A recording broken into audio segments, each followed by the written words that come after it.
Like thousands of young Lebanese, Yusuf is unemployed. At 18, he's also not enrolled in any school or college. He blames the government, accusing officials of trying to get rich rather than serve the people. Yusuf is one of several activists who started a hunger strike last Wednesday. They've been camped outside the Ministry of Environment. They're part of a larger protest movement that's been demanding the resignation of the minister, initially over the rubbish crisis, but now with wider themes of corruption and incompetence. 6 days into the hunger strike, Yusuf fainted and was taken to hospital. There, the police paid him a visit. I lost consciousness, so they brought the ambulance. When I got to the hospital, they put me on a drip.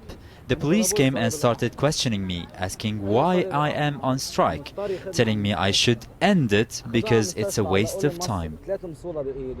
Warif Sliman was the first hunger striker. He has one basic demand.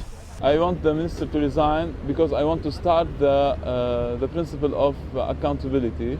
I don't have any plan B. When my voice becomes lower physically, maybe it will become louder. Aside from the rubbish crisis, Lebanon has been caught in a political paralysis. The country has been without a president for over a year. That and the failure of the government to provide basic services like electricity or clearing people's waste is what's pushed so many people to take to the streets. On Wednesday, the Speaker of Parliament will chair a meeting of political leaders to try and resolve some of these issues. But analysts say Lebanon's political history shows it's unlikely things will change. They have no solution.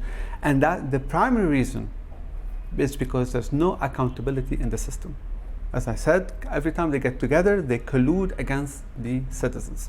So what we need is a third force that could actually break this and hold them accountable. At the Prime Minister's office, what has now become a daily event. People bringing their rubbish bags and dumping them on the Prime Minister's doorstep.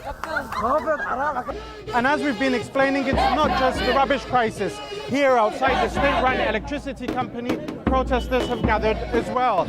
Power cuts can last for up to 12 hours a day in some parts of Lebanon, and more people, it seems, have had enough of the political system and its failure to provide for them. Back at the hunger strikers' camp, Yusuf tries to keep his comrades entertained. He raps and freestyles, hoping his words and gestures send a clear message. Jamal Al-Shayal, Al Jazeera, Beirut.